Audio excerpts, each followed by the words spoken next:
Yes, good afternoon, Prabjot.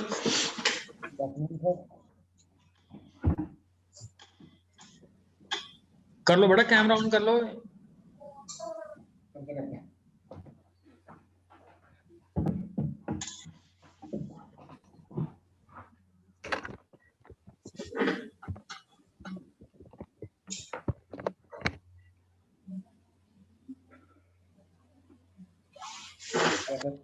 हाँ जी, हाँ जी। और पेपर कैसा हो गया तुम्हारा? अच्छा हो गया पेपर? आंसर पेपर बढ़िया, ज्यादा औखा नहीं। और सैंपल पेपर चेक किया था? सैंपल पेपर हाँ जी, ओचू आया बाबा पेपर, उसमें से आया। चल ठीक है, तेरे को एक क्वेश्चन दिखाता हूँ। एक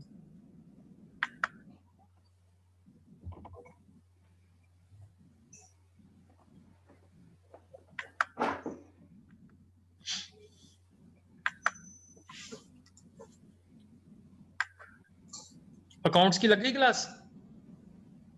ना पर लग दी नहीं, मुझे लगी हैं? लग रही होगी, मैं क्या पता नहीं। तो तू लगाता नहीं क्लास अकाउंट्स की? ना सर, टाइमिंग ही बड़ी होता है। मैं तेरे को एक क्वेश्चन दिखा रहा हूँ अभी, 1 मिनट रुक जा।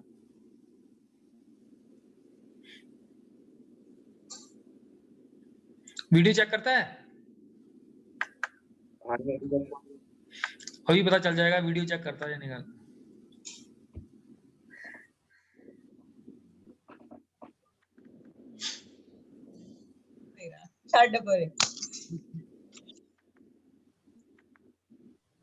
तो गुरकर्ण, आप भी बेटा कर लो, ये कैमरा ऑन कर लो।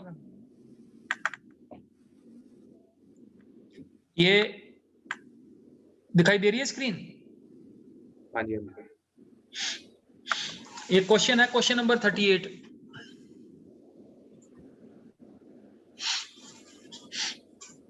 कर सकते हो इस क्वेश्चन को? देखना पड़ेगा। सैंपल पेपर का ही है क्वेश्चन, कोई ऐसा नहीं है क्वेश्चन की that is very strange this question is. देखो, सबसे पहले तो स्टेप नंबर 1 है कि इसका हमें एक टेबल बनाना पड़ेगा, ठीक है? प्रभजोत, मेरे को बस ये स्टेप बता दो कि जैसे ये तूने टेबल बनाना है, कैसे बनाओगे? इसका टेबल कैसे बनाओगे? क्रिएटेबल। हाँ, क्रिएट टेबल में आप किस तरह के, जैसे एक सीरियल नंबर है, एक एस नेम है, सैलरी है, बोनस है, डेट ऑफ ज्वाइनिंग है, तो किस किस की क्या क्या डाटा टाइप रखोगे आप create table? S series, S number जो है कि वार्चार। हाँ, ठीक है। और एस नेम की भी होगी। सैलरी क्या रखोगे? इंटीजर। बोनस भी है? इंटीजर बोनस इंटीजर है ये तेरे सामने? नहीं, फ्लोट है। हाँ, इसकी चलो फ्लोट रख दी। डेट ऑफ ज्वाइनिंग की क्या रखोगे?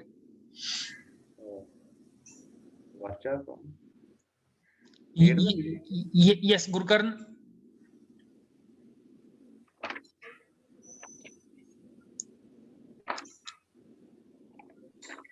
गुरकर्ण क्या रखोगे टाइप आप इसकी डेट ऑफ ज्वाइन की?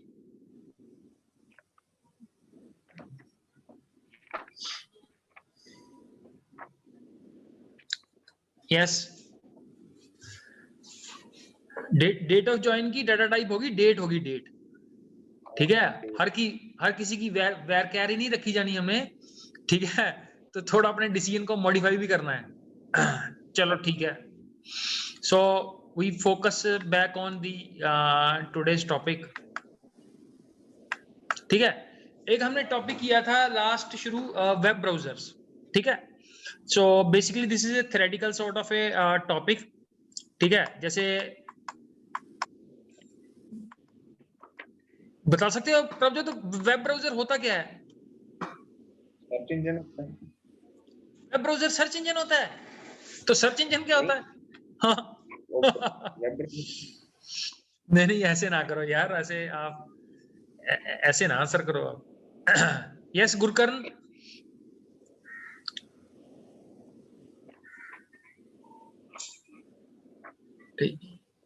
यस गुरकर्ण बेटा, आप बताओ। Mister Bajwa.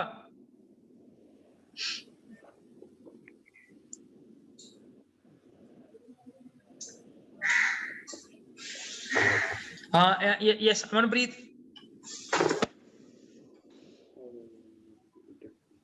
The web browser is used to check and explore the different websites, and it is used to find out about websites and all. हाँ हाँ, तो बेसिकली इसकी जो मेजर डेफिनेशन है, this is a client and software. ठीक है, तो ये क्लाइंट एंड सॉफ्टवेयर होता है जो क्लाइंट की साइड से जो एग्जीक्यूट करेगा। ठीक है, like you have told that this is to basically websites की जो भी वेब पेज हमने खोलना है उसकी रिक्वेस्ट कहां से जाएगी, उसकी रिक्वेस्ट वेब ब्राउजर से जाएगी। So that is the basic of the web browser. ठीक है, फिर बाद में हमने पढ़ा था वेब ब्राउजर में, that is the basic features of a good web browser. एक उसकी अच्छी स्पीड होनी चाहिए, सिंप्लिसिटी होनी चाहिए and security. These are the 3 basic features of a web browser. ठीक है जी। नेक्स्ट हमने पढ़ा था, ये हमने ऑलरेडी पढ़ा हुआ है लास्ट लेक्चर में, तो मैं इसलिए इसको रिवाइज कर रहा हूं जल्दी जल्दी। मेजर फंक्शंस क्या है? Major functions of a typical web browser, that is to send and receive the internet resources, access web pages, select and save our favourite pages, print करना है, प्रिंट करवा सकते हैं हम डॉक्यूमेंट्स को, keep records of our activity. ये जैसे कोई इसको एक्सप्लेन कर सकता है? जैसे अमनप्रीत बता सकते हो ये क्या होता है, keep records of our activity?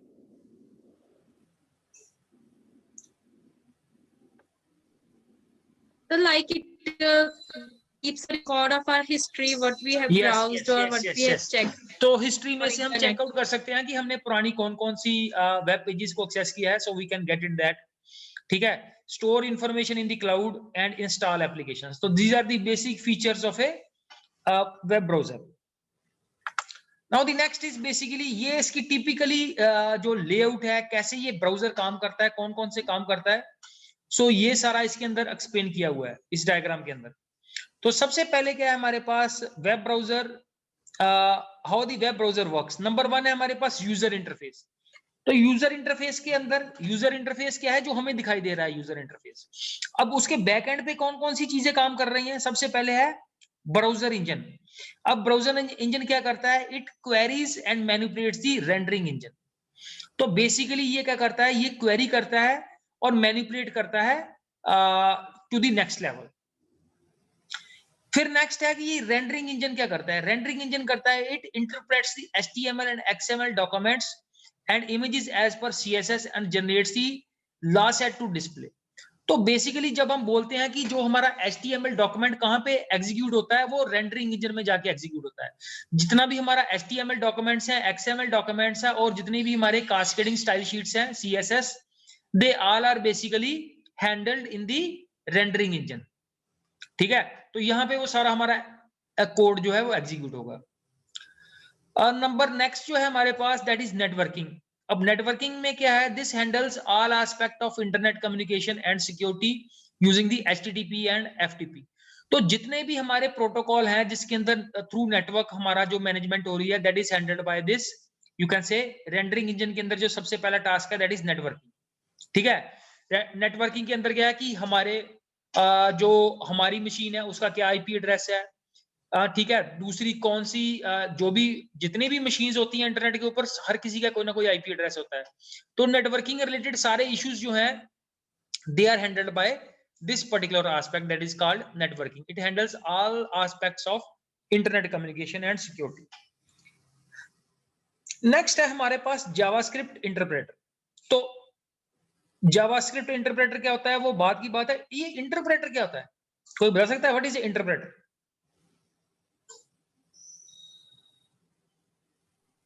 It is used to convert machine into machine language or binary code. Yes, something yes, like that we read in Java. Yes. Basically क्या होता है? बेसिकली किसी भी कोड को कन्वर्ट करने के लिए 2 तरह के हमारे पास टूल्स होते हैं। वन इज कॉल्ड कंपाइलर, दूसरा होता है इंटरप्रेटर। कंपाइलर क्या करता है? जैसे C++ में हम कंपाइलर का यूज करते हैं, वो करता है source code to object code में कन्वर्ट करता है। लेकिन जो इंटरप्रेटर होता है वो सोर्स टू ऑब्जेक्ट कोड के साथ साथ उसको एग्जीक्यूट भी करता रहता है। तो इसमें मींस ये सोर्स कोड को डेस्टिनेशन कोड में, ऑब्जेक्ट कोड में भी कन्वर्ट करेगा और उस ऑब्जेक्ट कोड को लाइन बाय लाइन ये एग्जीक्यूट भी करता है। तो जावास्क्रिप्ट इंटरप्रेटर क्या करता है, जो भी जावास्क्रिप्ट का कोड है उसको एग्जीक्यूट करता है, ये इंटरप्रेट्स एंड एग्जीक्यूट्स। ठीक है, इंटरप्रेट में क्या होता है, इंटरप्रेट में सोर्स टू ऑब्जेक्ट कोड बनता है और फिर उस ऑब्जेक्ट कोड को वो एग्जीक्यूट करता है। जैसे आपको पता है जावा आपने पढ़ी होगी, तो जावा जो लैंग्वेज है वो इंटरप्रेटर बेस्ड लैंग्वेज है। C++ लैंग्वेज जो है they are compiler based languages, उसमें कंपाइलर होता है। ठीक है, नेक्स्ट जो है हमारे पास that is UI backend, user interface backend. तो यूजर इंटरफेस बैकएंड में क्या होता है, for drawing basic widgets like combo boxes and windows. तो उसको हैंडल कौन करता है, ये UI बैकएंड उसको हैंडल करता है। और लास्ट पे है ये फिगर में आप दे सकते हो डाटा परसिस्टेंस। ये डाटा परसिस्टेंस क्या होती है या डाटा स्टोरेज क्या होती है, it manages user data such as cache, cookies, bookmarks and preferences. ठीक है, तो जो भी यूजर ने कोई बुकमार्क लगा के रखा है, प्रेफरेंस लगा के रखी है, कुकीज है, कैशे है, वो जो डाटा के रिगार्डिंग जो सारा काम है वो कहां पे होता है, डाटा प्रोसेसर्स के अंदर होता है। और बैक एंड पे उसको ब्राउजर इंजन उसको मैनेज करता है उस सारी चीज को। तो ये है, अगर हमने इंटरनल वर्किंग देखनी है, ब्राउजर की इंटरनल वर्किंग में कौन कौन से कंपोनेंट जो है वो आपस में मिलके काम करते हैं। नेक्स्ट है हमारे पास जनरली यूज्ड वेब ब्राउजर। तो ये तो आपको पता ही है कौन कौन से वेब ब्राउजर हैं। सबसे पहले हमारे पास गूगल क्रोम। सो गूगल ने इसको डेवलप किया, Google has developed the Google Chrome web browser and it is an open and free source. तो ये फ्री है, clear. It runs on the different operating system such as Microsoft पे, Windows पे भी चलेगा, मैक पे भी चलेगा, क्रोम का अपना ऑपरेटिंग सिस्टम है उस पे भी चलेगा, लाइनक्स पे भी चलेगा, एंड्रॉइड और iOS पे भी चलेगा। ये एंड्रॉइड और iOS क्या है, यस प्रभजोत बता सकते हो क्या है एंड्रॉइड एंड iOS?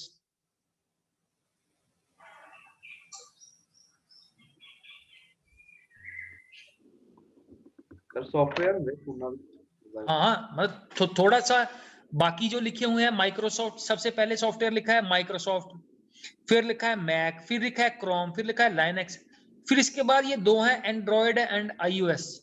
कुछ बता सकते हैं उनके बारे में? सर एंड्रॉइड डिफरेंट डिवाइसेस वास्ते ਹੁੰਦਾ ਜਿੱਦਾਂ iOS ਹੁੰਦਾ iPhone ਵਾਸਤੇ iPad ਵਾਸਤੇ एंड्रॉइड लगभग बाकी सारे फोनों से ਹੁੰਦਾ। हाँ, तो बेसिकली एंड्रॉइड और iOS दोनों बेसिकली मोबाइल प्लेटफॉर्म के लिए हैं ये दोनों। ठीक है, जो बेसिकली मोस्ट ऑफ दी जो मोबाइल्स हैं, iOS तो सिर्फ मैक मशीन के लिए यूज होता है। ठीक है, जो आपके एप्पल वाले जो मोबाइल्स होंगे, ठीक है, और बाकियों के अंदर बेसिकली ये मोस्टली एंड्रॉइड होता है ये ऑपरेटिंग सिस्टम, या विंडोज का भी होता है एक अपना ऑपरेटिंग सिस्टम जो यूज होता है। ठीक है, तो ये दोनों जो है ये मोबाइल प्लेटफॉर्म के लिए। So this Google Chrome was launched in 2008 and since then it has become the most popular. So ये सबसे one of the most popular जो है वेब ब्राउजर है। Google Chrome is very strong in its application and performance and JavaScript processing speeds. तो basically इसके अंदर जावा processing speed भी JavaScript की काफी ज्यादा है। It allows user to create local desktop shortcuts and open the desired web page as quickly and easily. तो जितने आपको पता है जितने वेब ब्राउजर हैं सभी का शॉर्टकट बनता है। तो ये क्रोम का लोगो है। And next we have Mozilla Firefox. जैसे अगर हमने क्रोम की सेटिंग देखनी है तो वो कैसे देख सकते हैं, I will show you that how you can check the settings of Chrome. तो no, this is not the window.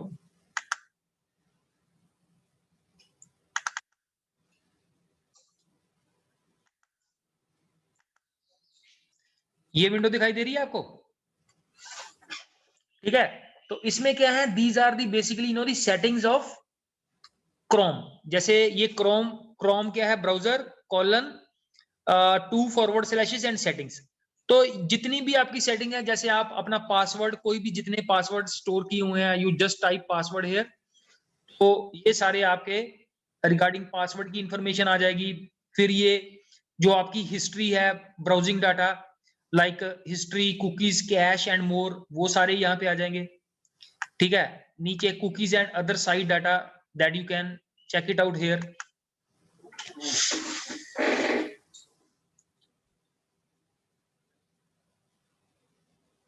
ठीक है, तो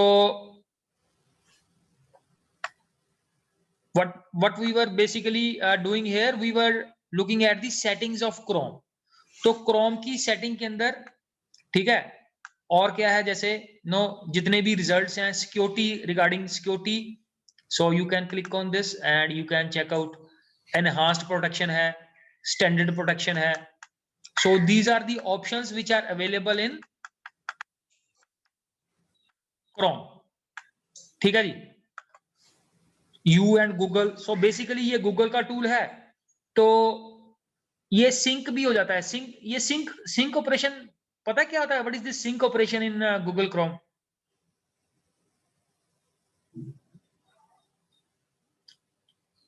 ठीक है, अभी तक जो इसका सिंक इज पास्ड है, सिंक इसका पास्ड इसलिए क्योंकि मैंने अभी इसके अंदर साइन इन नहीं किया हुआ है, गूगल अकाउंट के अंदर अपने साइन इन नहीं किया हुआ, दैट्स व्हाई ये सिंक इज पास्ड। तो आप बता सकते हैं ये सिंक ऑपरेशन क्या होता है?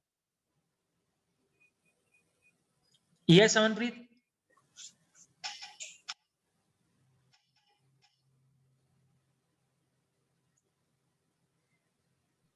So it is a kind of connection between all the devices if we yes, are using yes, same yes, ID. yes, yes।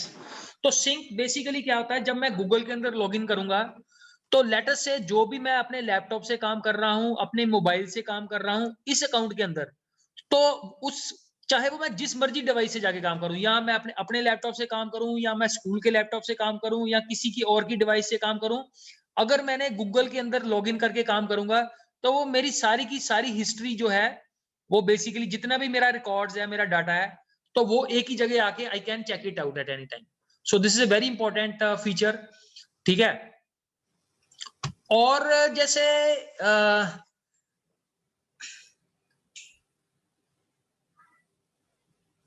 जैसे हम गूगल जो हम क्लाउड्स का यूज करते हैं, क्लाउड की आप कोई एक एप्लीकेशन बता सकते हो? जैसे आपका मोबाइल है, ठीक है, अगर लेटेस्ट से आपका मोबाइल डैमेज हो जाता है और आप नया मोबाइल यूज करते हो, तो आपके लिए सबसे पहला मेन टास्क है कि आपके लिए कि आपने उस सारे के सारे मोबाइल नंबर जो हैं वो फिर से उसके अंदर इंक्लूड करने हैं। तो इस प्रोसेस में भी ये सिंक काम करता है। कुछ बता सकते हो वो सिंक कहां पे काम करता है? बेसिकली क्या होता है, जैसे मैं जब भी अपने मोबाइल के अंदर कोई भी कंटेक्ट सेव करता हूं, तो वो मेरे से पूछेगा that you want to store this on your device और you want to store your number on your Google account. तो अगर तो आपने अपने सारे के सारे अकाउंट गूगल के अंदर सेव किए हुए हैं, तो लेट से मेरा मोबाइल किसी पॉइंट ऑफ टाइम पे डैमेज हो जाता है, तो मैं अपना नया मोबाइल लेता हूं, तो मैं क्या करूंगा, अपने गूगल अकाउंट के साथ नई डिवाइस को सिंक कर दूंगा। तो मेरे जितने के जितने कंटेक्ट्स हैं जो गूगल के अंदर स्टोर किए होंगे, वो सारे के सारे मेरे नए मोबाइल के अंदर भी आ जाएंगे। तो सिंक ऑपरेशन क्या होता है? बेसिकली आप एक अकाउंट है, आप जहां पे भी जाके उसको जब भी उसको सिंक ऑपरेशन करोगे, तो वो आपकी मैपिंग होके आप सारे के सारे जो भी आपकी स्टोरेज है, उस स्टोरेज को आप कहीं पे भी एक्सेस कर सकते हो। So that is how we do this operation. ठीक है, so we were there, first हमने किया था Google Chrome, next is Mozilla Firefox. तो Mozilla Firefox is also free and open, developed by Mozilla Corporation and Mozilla Foundation in 2002. It works on Microsoft Windows, Mac, Linux, तीनों operating system के ऊपर काम करता है। Firefox features are pop-up blocker, anti-phishing, anti-malware warning, and making it easy to validate a website before we enter. तो basically ये सारे security feature हैं। पहला फीचर क्या है हमारे पास? Popup blocker. पॉपअप ब्लॉकर क्या करता है, जैसे आपको पता है जब हम कोई वेबसाइट खोलते हैं तो कई बार ये पॉपअप खुल जाते हैं, तो उन पॉपअप को ब्लॉक करने के लिए फायरफॉक्स के अंदर फीचर है। बेसिकली ये गूगल क्रोम के अंदर भी होगा, ऐसा नहीं है कि ये इसी के अंदर है। सिमिलरली नेक्स्ट है फीचर एंटी फिशिंग। तो यस, प्रभजोत बताएगा। प्रभजोत बताओ फिशिंग क्या होती है? फिशिंग ये जो लिखा है PHISHING। कुछ बता सकते हैं फिशिंग?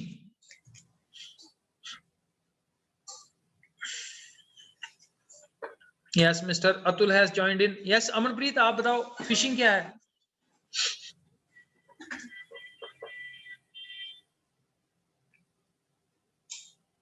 यस, अमनप्रीत आप बता सकते हो?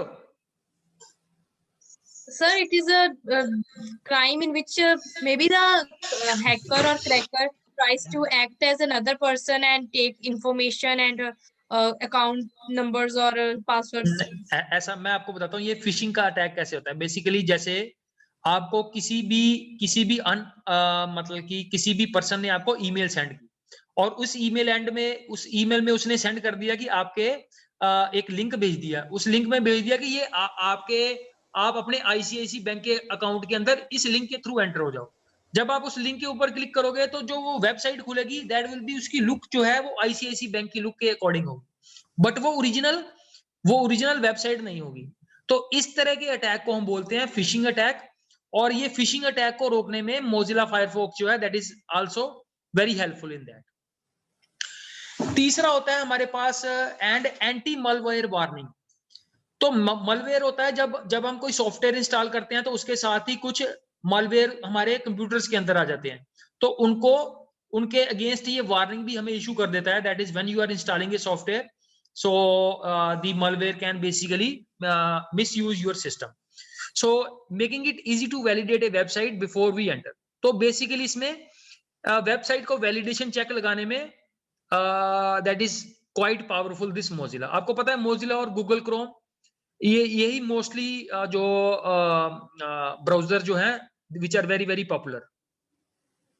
नेक्स्ट जो है हमारे पास Apple Safari. So this browser is a free and closed source। तो closed source क्यों है ये? Because this is developed by Apple। तो ये Apple की डिवाइसेस के ऊपर ही चलेगा ये। So it works on OS, iOS and Microsoft Windows के ऊपर भी ये चलेगा।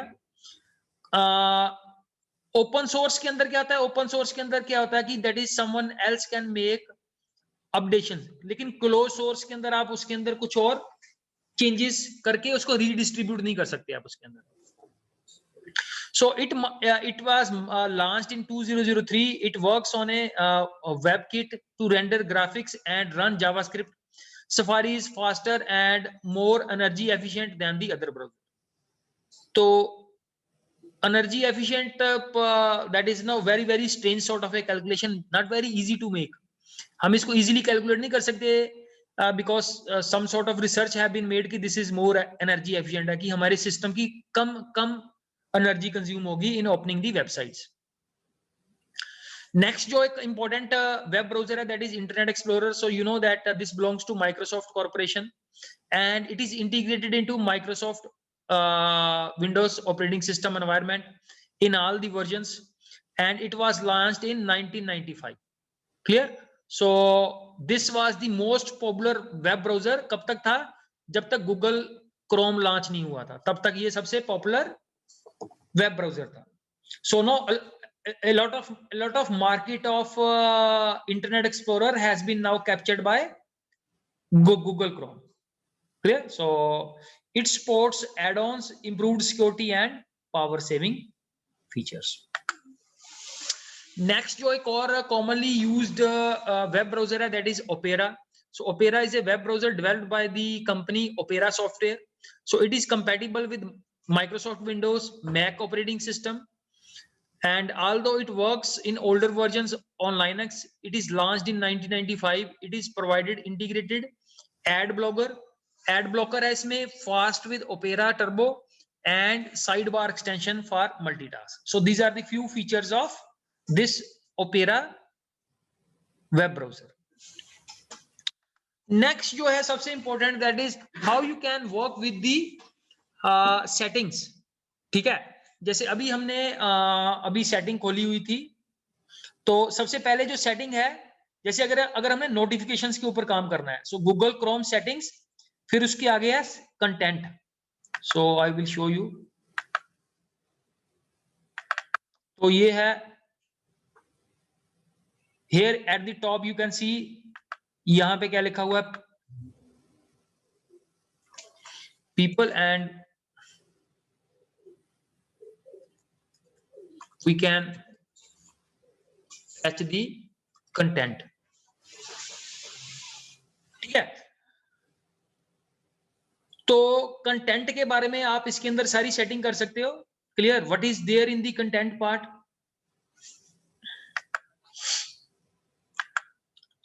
You can see here content में क्या है हमारे पास. जैसे सबसे पहले notifications. Clear? So we can work upon the notifications. So you come to this settings part और हम यहाँ पे चेक कर लेते हैं नोटिफिकेशंस.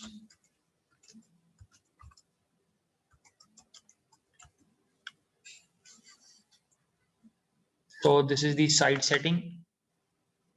तो ये है, जैसे ये देखो कि मैंने क्या किया हुआ है. जैसे ये जस्ट डायल के ऊपर क्या किया है, नोटिफिकेशन ब्लॉक की हुई है. तो यहाँ पे बहुत सारी वेबसाइट्स होंगी, स्पार्क है, स्पोर्ट क्लाउड है. तो मैंने क्या किया है, किसी वेबसाइट की मैंने नोटिफिकेशन अलाउ की हुई है, किसी की मैंने क्या की हुई है, ब्लॉक की हुई. So as you can see here notification यही होता है कि जब भी हम कोई वेबसाइट खोलती है तो वहां से हमें नोटिफिकेशन आती रहती है कि आप ये एक्टिविटी कर लो, ये इसमें लॉगिन कर लो, ये हमारा प्रोडक्ट है, इसको बाई कर लो, like this sort of things. तो आप उनको ब्लॉक भी कर सकते हो. यहाँ से कहां से ब्लॉक करना है, दिस क्रोम सेटिंग्स के अंदर, कंटेंट के अंदर, नोटिफिकेशन में जाके. तो you can block the setting, you can basically allow the notifications and you can block the notifications. ठीक है जी. नेक्स्ट है हमारे पास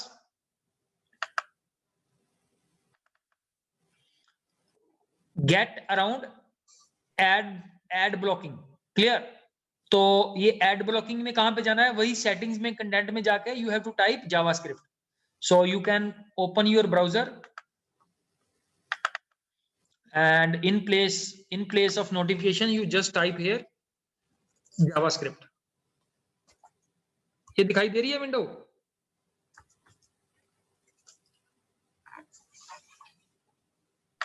Yes, sir. ठीक है जी. तो जावास्क्रिप्ट में ये आ गया हमारे पास.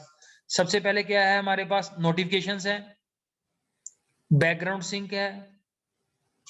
ठीक है जी. कंटेंट के अंदर क्या है हमारे पास, ये आ गया हमारे पास जावास्क्रिप्ट. तो जावास्क्रिप्ट के अंदर क्या है, ये मैंने क्या किया हुआ, जावास्क्रिप्ट अलाउड. ये जावास्क्रिप्ट अलाउड क्या होता है बेसिकली, बहुत सारी वेब पेजेस होती हैं जिसमें जावास्क्रिप्ट वाला कंटेंट होता है. जैसे ये देखो, ये फ्लैश, आपको पता है बहुत सारी वेबसाइट्स हैं. जैसे मैं आपको एक वेबसाइट दिखाता हूं, जैसे एनएससी इंडिया.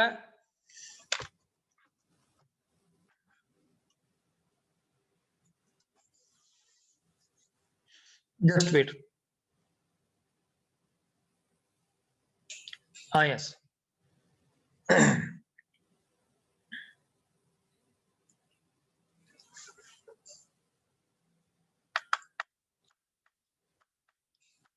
ये आपको चार्ट दिखाई दे रहा है, chart? Yes, sir.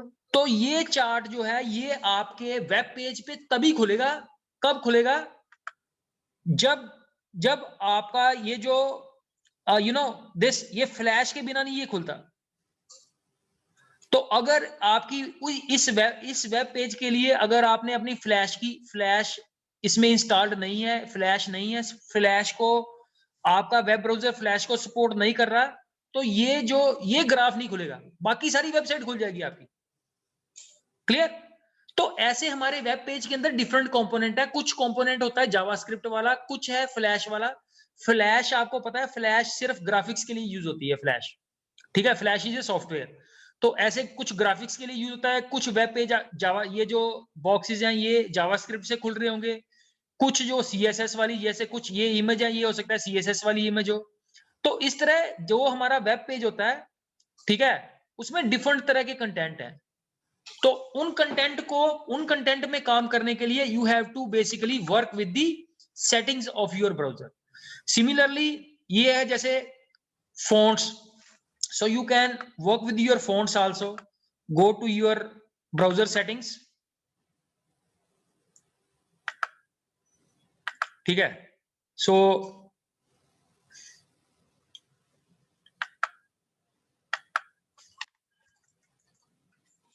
You just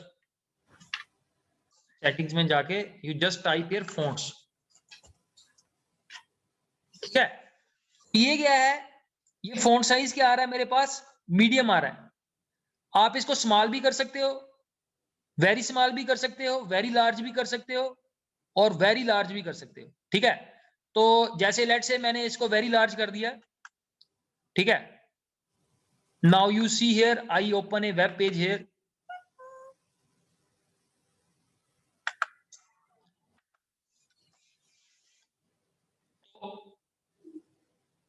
अभी आप देखो इसके ये कंटेंट क्या हो गया, ये सारे लार्ज कंटेंट हो गया इस वेब पेज, ठीक है। जो कुछ भी आप खोलोगे, ये देखो पहले छोटे से बॉक्स में आ रहा था, अब ये बड़े बड़े बॉक्स में आ रहा है। आप इसको वेरी स्मॉल कर दो,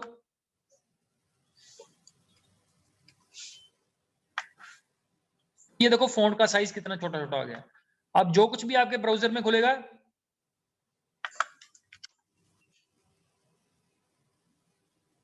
ठीक है, ये देख रहे हो अब दिखाई नहीं दे रहा, बहुत छोटे छोटे, ये देखो पढ़ा ही नहीं जा रहा ये क्या क्या लिखा हुआ है इसके अंदर। तो like these sort of settings you can set for your browser. ये बहुत सारी सेटिंग्स है, you can see here the list. आप इसमें फॉन्ट साइज भी सेट कर सकते हो, पासवर्ड भी अपने चेक कर सकते हो, on startup, what should happen, privacy, content and sync setup. So these are the different settings that you can work upon with your browser. तो ब्राउजर में भी आपके पास बहुत सारे ऑप्शंस हैं which you can manipulate and you can work upon. देखने में हमें लगता है कि ब्राउजर के अंदर हमें करने के लिए क्या चीज है, कुछ भी नहीं है, but there are so many things that you can work upon, ठीक है। तो आई थिंक आज अपना कम से कम जो भी आप लैपटॉप वगैरह यूज कर रहे हो, तो उसके अंदर आज ये ब्राउजर की जो सेटिंग्स है आप उसको खोल के देखना कम से कम, और टाइपिंग चेक ही कर लेना, फॉन्ट साइज को कैसे बड़ा करना है, छोटा करना है, और कंटेंट है, फिर जावास्क्रिप्ट ऑप्शन है, फ्लैश ऑप्शन मैंने आपको बताया, एंड जैसे पासवर्ड्स है। तो जितने भी आपके पासवर्ड्स आपके वो ब्राउजर में स्टोर हैं, वो सारे के सारे पासवर्ड आप अपने ये जो ब्राउजर के अंदर ये सारे स्टोर होते हैं, सारे आपके पासवर्ड्स, ठीक है। और जब भी अगर आप कोई एंटीवायरस इंस्टॉल करोगे, तो वो बोलेगा डोंट, वो आपके ब्राउजर में कुछ भी कंटेंट नहीं रखने देगा आपको, वो बोलेगा कि आप डोंट सेव योर पासवर्ड्स। वैसे ये this is not a secured way अपने ब्राउजर में पासवर्ड सेव करके रखना, दिस इज नॉट, ये सिक्योरिटी कंस्ट्रेंट भी है। Someone can intrude and check it out your passwords from your this browser also. So हर चीज के बेनिफिट्स भी हैं और नुकसान भी हैं। यस, एट द एंड कोई क्वेश्चन है आपका regarding this web browser? Sir project, हाँ जी, प्रोजेक्ट, यस। तो प्रोजेक्ट में क्या आपने क्या अभी तक कुछ काम किया है प्रोजेक्ट के अंदर? मैडम का बताया है। एक मैंने आपको थोड़ा सा आपको हिंट दिया था कि एक तो ये है कि आप थोड़ा काम करो, एनालिसिस बेस्ड प्रोजेक्ट को बनाओ। एनालिसिस बेस्ड प्रोजेक्ट में क्या है कि जो हमारे पांडास के फंक्शंस हैं उसी को हम यूज करके, जैसे अगर हमारे पास कोई CSV फाइल है उसमें डाटा पड़ा हुआ है, तो उस डाटा के ऊपर हम डिफरेंट ऑपरेशंस अप्लाई कर सकते हैं, ठीक है। बेसिकली क्या करना होता है, हमने उस डाटा को एनालाइज करना होता है। जैसे उस डाटा को कैसे हम बता सकते हैं कि ये जो डाटा है, अगर हमने टॉप 5 रोज देखनी है, बॉटम 5 रोज देखनी है, ठीक है, इसमें से हमने मैक्सिमम वैल्यू फाइंड आउट करनी है, मिनिमम वैल्यू फाइंड आउट करनी है, या हमने कुछ सर्टेन डाटा को हमने ग्राफिकली रिप्रेजेंट करना हो टू द यूजर, तो ये सारे जो ऑपरेशंस हैं these we can work upon on the data. पहले तो ये है कि we should be very good in, जो भी हमारे सिलेबस में है, we should be very familiar with all those terms. Pandas में कैसे काम करना है, जैसे आप मेरे से क्वेश्चन पूछते हो सर डिस्क्रिप्टिव स्टैट सिलेबस में है या नहीं है, तो आपको डिस्क्रिप्टिव, वहां पे आपको डिस्क्रिप्टिव स्टैट भी यूज करना पड़ेगा उसके अंदर। कुछ बता सकते हो? यस ਜਿਹੜਾ ਸਿਲੇਬਸ ਰਿਡਿਊਸ ਹੋਇਆ ਹੈ ਪੇਪਰ ਚ ਵੀ ਆਣਾ कौन सा यूनिट जी पूरी डिस्क्रिप्टिव स्टैट? ये देखो मैंने अभी आपको ये जो सैंपल पेपर में आपको क्वेश्चन दिखाया था, ये देखो मैंने सैंपल पेपर में से क्वेश्चन उठाया था जी। पहले तो मेरे इसका साइज नॉर्मल कर लेते हैं।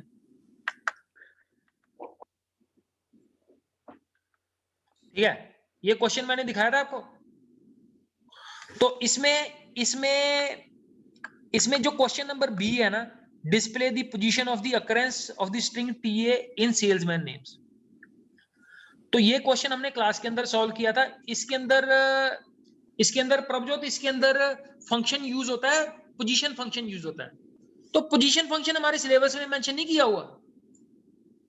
क्लियर? अगर आप सिलेबस में देखो, वहां पे सिर्फ 5-6 फंक्शन लिखे हुए हैं, उसमें पोजीशन फंक्शन का नाम नहीं लिखा हुआ। बट अगर पोजीशन का वहां पे क्वेश्चन आ गया तो हम ये नहीं बोल सकते कि ये आउट ऑफ सिलेबस है। थोड़ा बहुत तो हमें ये प्लस माइनस वाली चीजें हमें देखनी पड़ेंगी। तो ऐसे ही डिस्क्रिप्टिव स्टैट जो है वो आपके सिलेबस में मेंशन नहीं है, but a question related to descriptive stat can be asked, या आप इसको अपने प्रोजेक्ट में यूज कर सकते हैं। ठीक है, तो जो जो बेटा हमारे सिलेबस में है, पहले उन सारी चीजों को थोड़ी अच्छी तरह से कर लो। और प्रोजेक्ट भी हमारा, अब बस हमारा सिलेबस तो खत्म ही है। अब हमने फोकस जो है, हमारे पास एक ही एजेंडा रह गया है, ये 2-3 टॉपिक रह गए हैं। इस वीक के अंदर अंदर ये खत्म हो जाएंगे, और इसी वीक के लास्ट में हम नेक्स्ट, हमारे पास एक ही एजेंडा है, single agenda, that is to work on the project, that's all. ठीक है, सबमिट कभी कराना है? हाँ जी, सबमिट कभी कराना है मुझे? सबमिट ये आपने दिसंबर लास्ट में। अच्छा प्रभजोत, एक चीज और इंपॉर्टेंट है रिगार्डिंग योर प्रोजेक्ट। जितने प्रैक्टिकल्स हैं रिलेटेड टू एसक्यूएल और डाटा विजुअलाइजेशन और पाइथन के, वो सारे के सारे प्रोग्राम हमने क्लास के अंदर कर लिए हैं यहाँ पे। तो बेटा उसकी भी एक फाइल बनानी है, जैसे हमने प्रोजेक्ट की फाइल बनानी है, ऐसे ही हमने जो भी प्रैक्टिकल काम किया हुआ है, जो प्रोग्राम की लिस्ट दी हुई है यहाँ पे 20 प्रोग्राम की सिलेबस के अंदर, वो सारे के सारे प्रोग्राम हमने क्लास के अंदर यहाँ पे कर लिए हैं, उनकी भी एक फाइल बनानी है। तो 2 फाइल बनेंगी आपकी, एक प्रोजेक्ट फाइल और दूसरी वो प्रोग्राम्स की फाइल। यस अमरप्रीत, ये क्लियर है? Yes sir. हाँ, जितने प्रोग्राम्स हैं उनकी भी लिस्ट बनेगी, उनकी भी एक फाइल बनेगी। और मतलब कि फाइल हल्की हल्की बननी है, वो एक फाइल और 10-20-25 पेज लगेंगे मेरे को लगता है प्रोग्राम्स के लिए, और 20 पेज लगेंगे आपको वो प्रोजेक्ट के लिए। ठीक है, सो मेरी बस एक ही रिक्वेस्ट है कि क्लास में आते रहो, क्लियर, एंड देन जितने ये इश्यूज हैं हम इसको दिसंबर में सॉर्ट आउट करके, ठीक है। और अगर आपको सिलेबस में कोई डिफिकल्टी है, so we work on that. So thank you very much for being in the class. Thank you, beta. Thank you, sir. Thank you.